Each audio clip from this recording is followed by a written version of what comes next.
This building's the control point for buses coming into in coaches, of course, coming into East Germany. Most again would be on their way to West Berlin.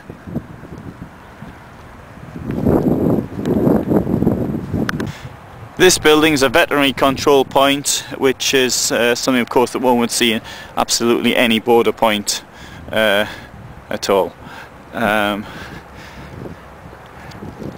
Here we have some of the multi-use buildings which are no longer inhabited. The garages for the staff.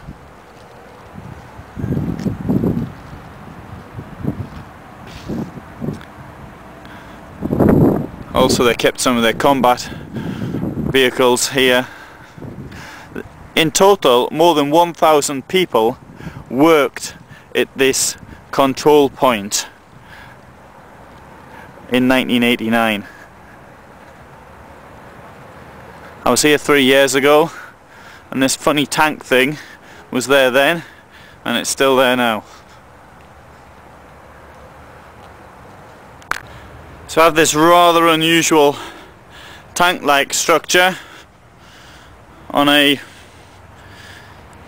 sort of moving, I don't know how.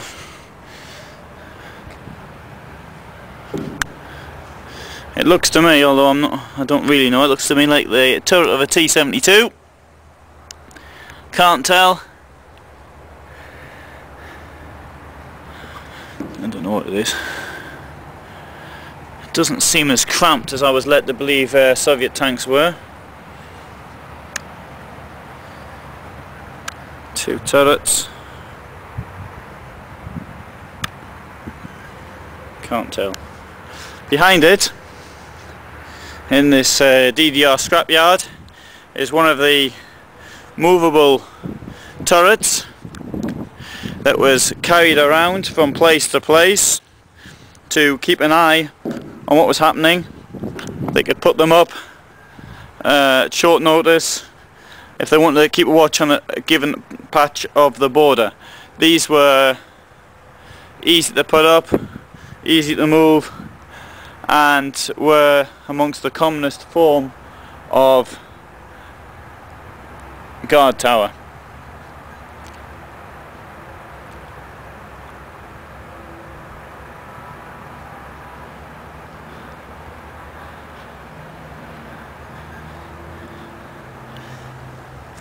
I know a certain historian friend of mine who's made the accusation that this type of guard tower couldn't possibly have been used at Auschwitz.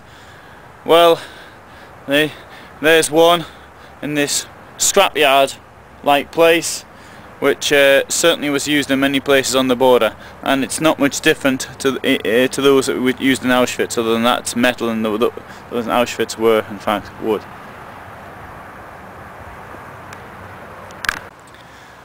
The building in front of me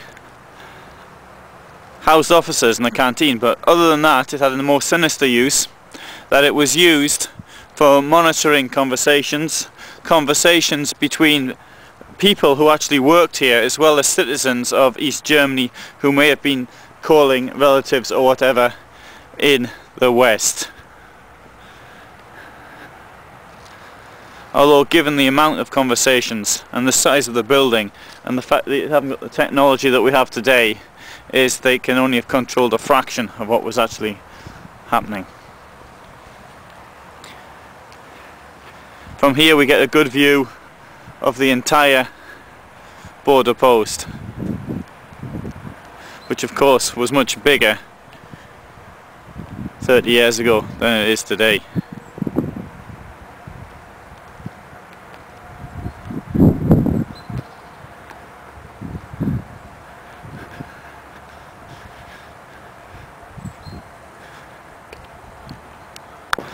Here we have the phytosanitary inspection area, which is something you'd get in any border.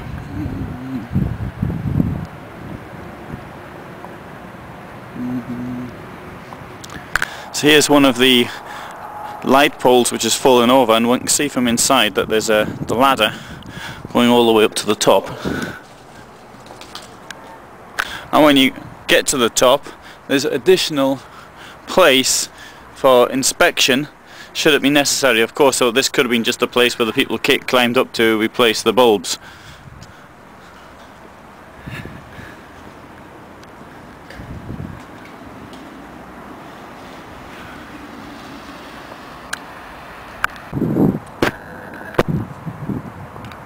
So from here we get a very good view of the entrance that would be seen by bus drivers 20 years ago. The motorway came across this bit of land here.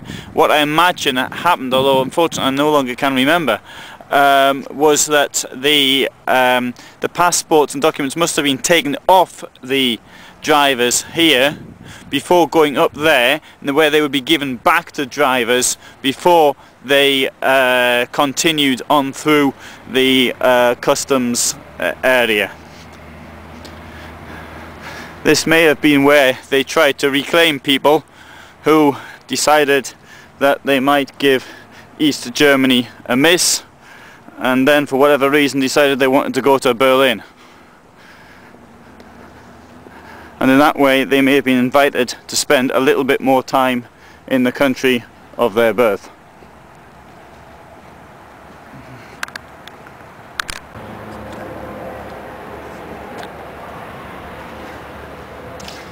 Through the control area. Who would have thought it would be like this 20 years ago today?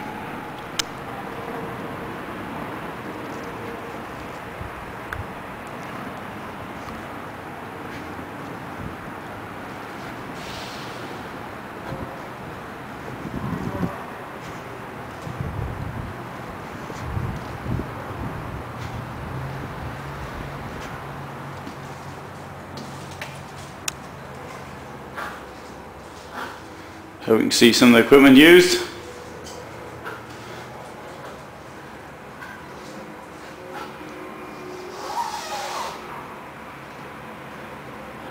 Lighting, they were quite good. The towers here produced 8,000 watts of light. So what's that? 1,000 times more than a strong domestic light bulb.